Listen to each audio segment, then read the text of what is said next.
ดีครับวันนี้ได้พวกโน้ตบุ๊กใครมีโน้ตบุ๊กเก่าพังส่งมาขายได้ครับพวกฮาร์ดดิสก์เก่าๆมือถือเราก็รับครับมือถือเก่า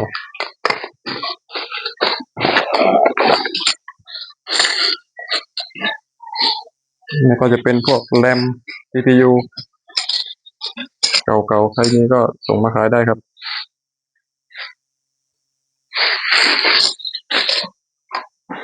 บอร์ดคอมเสีย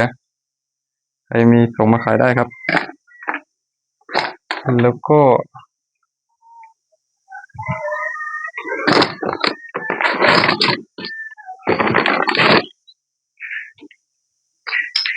พวก power supply ใครมีนำมาขายได้นะครับ